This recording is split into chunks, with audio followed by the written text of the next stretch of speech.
अस्सलाम वालेकुम स्कॉर्पियोज, मैं हारिस अज़मी प्रोफेशनल एस्ट्रोलॉजर आपकी खिदमत में हाजिर हूँ इस हफ्ते की एस्ट्रोलॉजिकल रिसर्चेज लेकर। स्कॉर्पियोज, ये वीक काफ़ी इम्पॉर्टेंट वीक है और आपके लिए खुसूसियत का हामिल है। ये वीडियो आपके लिए वक्त को समझने में बहुत मददगार साबित होगी। मामला ये है स्कॉर्पियो कि आपका रूलिंग प्लैनेट मार्स पिछले कई हफ्तों से अपने डाउनफॉल सीज़न में था, 12th हाउस में था। अल्लाह अल्लाह करके वो अपने डाउनफॉल सीज़न से जो 2 साल में एक दफ़ा होना होता है उसमें से निकल आया है। निकल आएगा 20 तारीख को, 20 नवंबर को मार्स एक न्यू रोटेशन के साथ नया अपना सर्कल शुरू कर देगा, आपके फर्स्ट हाउस में अपीयर हो जाएगा। That is ideal for you, that is your ruling planet. और उसके क्या क्या एडवांटेज होंगे अभी बयान करता हूँ वीडियो के आगे। दूसरी मेजर चेंज 21 तारीख को, वेरी नेक्स्ट डे 21 नवंबर को मरकरी रेट्रोग्रेशन से बाहर आ जाएगा, जो 31 अक्टूबर को शुरू हुआ था। 21 ऑफ नवंबर को रेट्रोग्रेशन टूट जाएगी and that is also in your first house. दोनों जब आपस में मिलेंगे तो गैर मामूली फ़ायदा देंगे, तफसील अभी बयान करता हूँ। तीसरी खबर जो काफ़ी पॉजिटिव है, काफ़ी प्रोडक्टिव है एंड सही सिमत में यूज़ करने के लिए है। आपका सूरज साल में एक ही दफ़ा सेकंड हाउस में आता है और वो 23 नवंबर को आपके सेकंड हाउस में आ जाएगा। मटेरियल सेक्टर को स्मूथ एंड प्रोडक्टिव करेगा, उसकी भी तफसील बयान करता हूँ। इन 3 चेंजेस के बाद you are on your peak in most sectors of your life in 2019। Scorpios, अगर आपके अंदर कोई भी सलाहियत है, कोई स्पार्क है या ज़िंदगी में कुछ करना चाहते हैं और आउटर सोर्स की उम्मीद चाहते थे, आउटर सोर्स की सपोर्ट चाहते थे, तो मैं आपको प्रोफेशनल सर्टिफिकेशन दे रहा हूँ कि 20 नवंबर से ये एस्ट्रोलॉजिकल सपोर्ट, ये फसल बहार, ये गोल्डन सीज़न, ये लक फैक्टर आपके पास मुयस्सर है। एक ख़राबी बहरहाल ज़रूर है सैटर्न के सेकंड हाउस में होने से, सॉरी वो ख़राबी नहीं है, वो आपके लिए नहीं है, अगले प्लैनेट के लिए। अब मैं तफसील बयान करता हूँ कि इन 3 चेंजेस से आपको एडवांटेजेस क्या मिलेंगे। पहला प्लैनेट जब मार्स पहले घर में आएगा, आपका रूलिंग प्लैनेट है, आपकी पिछली सारी खोई हुई सलाहियतें जो वक्त के थपेड़ों की वजह से कमज़ोर पड़ गई थी वो रिवर्स होना शुरू हो जाएंगी, रीपॉलिश होना शुरू हो जाएंगी, रीएस्टैब्लिश होना शुरू होंगी। किसी ज़माने में आप बाएतमाद थे तो अब दोबारा बाएतमाद होंगे।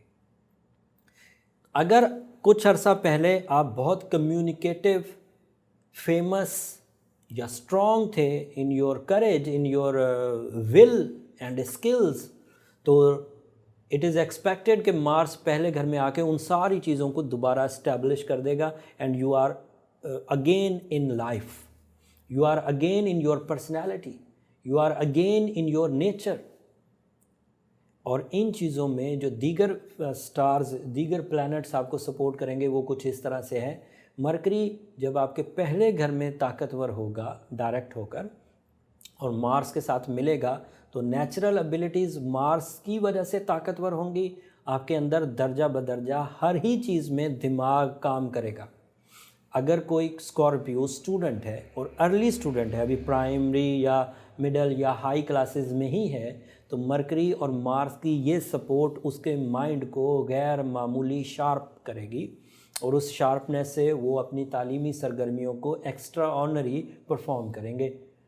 दूसरा फ़ायदा, हायर एजुकेशन वालों को के लिए जिस तरह की कुव्वत हाफ़ज़ा की ज़रूरत थी, जिस तरह की बारीक बीनी की ज़रूरत थी, जिस तरह की प्लानिंग की ज़रूरत थी, वो इस मरकरी एंड मार्स की कम्बिनेशन से मिलेगी। तीसरा फ़ायदा, आर्ट लवर्स को, कम्युनिकेशन करने वालों को, सियासतदानों को, एडमिनिस्ट्रेटर्स को, बॉसेस को, टीचर्स को, वकला को जिस तरह के बोलने की ज़रूरत थी उस तरह के बोलने की सलाहियत इसी मार्स एंड मरकरी की कम्बिनेशन से मिलेगी। घरेलू ख़वातीन को जिस तरह के अंदाज़े गुफ्तगू की ज़रूरत थी, जिस तरह की अकली जहानत की ज़रूरत थी, वो इसी मरकरी एंड मार्स से मिलेगी। आइडिया मेकर्स को, फैशन डिज़ाइनर्स को, एक्टर्स को जिस तरह की माइंड रिलैक्सेशन की ज़रूरत थी एंड प्रोडक्टिव नेचर की ज़रूरत थी, वो इसी मरकरी एंड मार्स से मिलेगी। सो ये वो तमाम फ़ायदे हैं जिनकी वजह से स्कॉर्पियोस ग्रो कर सकते हैं। सीखने और सिखाने का हर ही अमल ज़िंदगी में, चाहे रिश्तों को सीखना हो, कारोबार को सीखना हो, तालीम सीखनी हो, ज़िंदगी का कोई और सेक्टर आपको अपने लिए खोलना हो, राज खोलना हो, सब खुलेंगे। Mercury and Mars ideal combination है। साल के उम्दा तरीन दौर में 20 नवंबर और 21 नवंबर को ये कम्बिनेशन बनना शुरू हो जाएगा एंड सो ऑन आगे चलेगा। आगे ये 6 हफ्तों के लिए चलेगा, तो मैं और भी तफसील बयान करता रहूँगा। दूसरी खबर, द मेजर न्यूज़, और इस न्यूज़ को अगर कोई अक्लमंद होगा तो ध्यान से इस्तेमाल करेगा, बेहतरीन अंदाज से इस्तेमाल करेगा, हाई फोरम्स पर इस्तेमाल करेगा, बिग अचीवमेंट्स करेगा। सूरज किसी भी स्टार के लिए साल में एक दफ़ा सेकंड हाउस में आता है, जो लाइफ का ऑलमोस्ट 70% होता है। Second house, material smoothness, material achievements.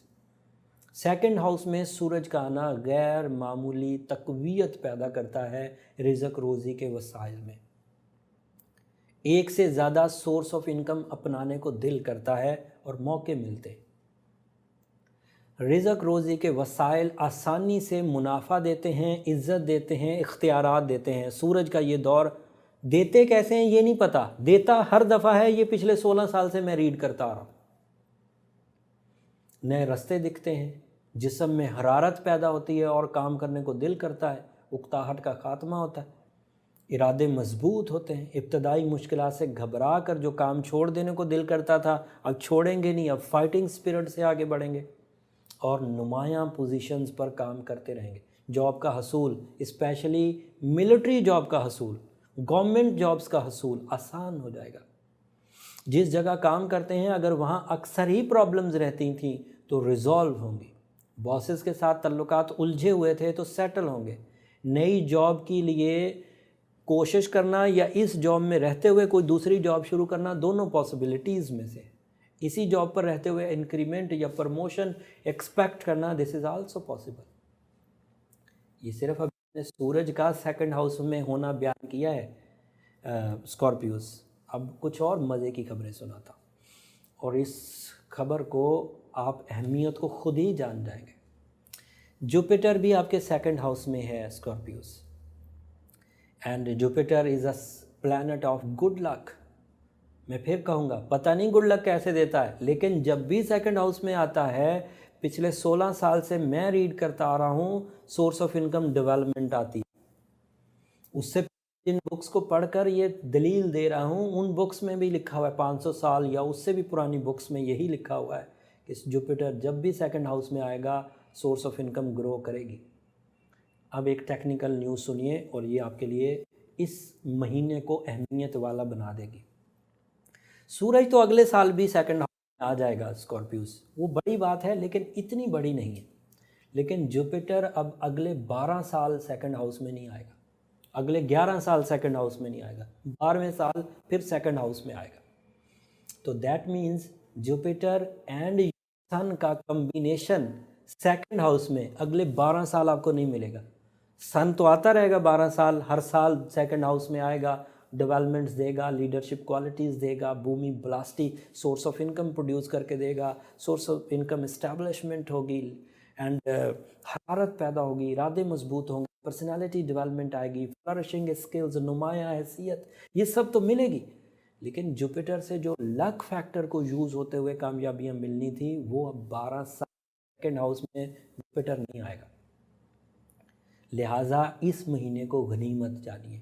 2019 में पूरा साल जुपिटर आपके सेकंड हाउस में रहा, अब ये अगले साल मतलब अगले हाउस में चला जाएगा एंड सन जो है वो इस महीने सेकंड हाउस में आया है। दोनों आपस में मर्ज होकर ताकतवर 3 पोजीशन बना रहे हैं और इस ताकतवर 3 पोजीशन में एक तीसरा प्लैनेट भी हिस्सा ले रहा है, दैट इज़ वीनस।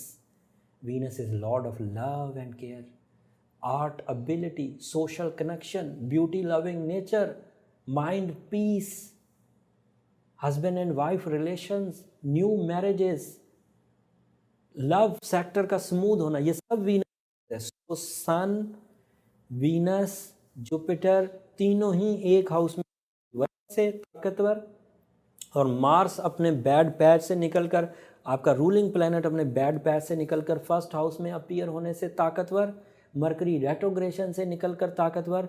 इससे ज़्यादा टाइम सपोर्ट और क्या मिलेगी स्कॉर्पियोस। अगर इसके बावजूद कोई स्कॉर्पियो इस वक्त मर्ज की शिकायत करता है, बदकिस्मती की शिकायत करता है, नाकामी की शिकायत करता है, बेइज्जती की शिकायत करता है, तो इससे ज़्यादा टाइम सपोर्ट बाहर से आकर आपको और कुछ नहीं देने वाली। इसी में रहते हुए, इतनी बड़ी फैसिलिटी यूज़ करते हुए ही आपको कामयाब होना है। इसके बाद फिर आपका या तो आर्टिफिशियल फ्यूल करें या फिर अपने आप को समझें कि आप फिर उतनी ताकतवर स्किल्स नहीं रखते। मेरी कम बात को ज़्यादा समझें, मैं आपके ज़ख्मों पे नमक नहीं छिड़कना चाहता, बट कामयाबी के लिए जो बेहतरीन इंफॉर्मेशन ऑफ प्लैनेट्स मैंने पिछले 16 साल में सीखी है वो आपके सामने है। ये मुबालगा इस्तेमाल नहीं कर रहा हूँ, किताबी बातें भी नहीं कर रहा हूँ। जो बात भी करता हूँ पीछे फीडबैक अपने क्लाइंट्स, अपने पेशेंट्स पर चेक करके आपके सामने रखता हूँ। उम्मीद करता हूँ मेरी इस कम बात को ज़्यादा समझेंगे। बहुत ज़्यादा तफसील बयान नहीं कर सकता, कुछ बातें सेंसर भी करना पड़ती। अगले हफ्ते और मैच्योरिटी के साथ जब ये प्लैनेट्स आगे बढ़ेंगे तो और तफसील बयान करूँगा, बट अपनी ज़िम्मेदारी पूरी करते हुए मुकम्मल अंदाज से आपके सामने रखी है तहकीक। सब एस्ट्रोलॉजर इस बात पर मुत्तफ़िक हैं, पूरी एस्ट्रोलॉजी फील्ड इस बात पर मुत्तफ़िक है। उम्मीद करता हूँ इस इंफॉर्मेशन से आप खूब फ़ायदा उठाएंगे। अगर कोई कमी रह जाए, थोड़ी सी कमी रह जाए, तो ओपल पहनना अच्छा रहेगा, रूबी पहनना भी अच्छा रहेगा।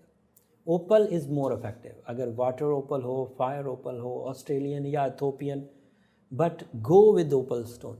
एंड एक और चीज़ मेरे देखने में आई है, लोग जर्नल से ओपल या आर्टिफिशियल ये जो हमारे हमसाया मुल्क से बन कर आते हैं वो पहन रहे होते हैं, क्योंकि उनमें हीलिंग कैपेसिटी नहीं होती, इसलिए वो फ़ायदा नहीं देंगे। ओपल बजाते खुद एक सेमी प्रीशियस लेकिन उसके बावजूद का पत्थर है, सस्ता नहीं है। बस इतना ही कहना था। ओपल के बारे में तफसील बयान करने के लिए ये वीडियो नहीं है, इसलिए वो किसी दिन और बयान करूँगा। सो उम्मीद है मेरी इस दी हुई इन्फॉर्मेशन को आप ज़रूर सराहेंगे, मेरे इस एक्सपीरियंस को आप अपनी ज़िंदगी में ज़रूर इस्तेमाल करेंगे। और जब इस मेरी दी हुई इन्फॉर्मेशन के बस ज़िंदगी के किसी शोबे को भी आप रोशन करने में कामयाब हो जाएं या किसी परेशानी से निकलने में कामयाब हो जाएं, तो मुझे अपनी दुआओं में ज़रूर याद रखिएगा। आपकी दुआएं स्कॉर्पियोज़ मेरे लिए बहुत कीमती हैं, इस दुनिया के लिए भी और अगले जहान के लिए। अगले हफ्ते तक के लिए अब इजाज़त दीजिए। जाते जाते चैनल को ज़रूर सब्सक्राइब कर लीजिएगा, उससे ज़रा हमारी हौसला अफजाई हो जाती है। अल्लाह ने के बाद।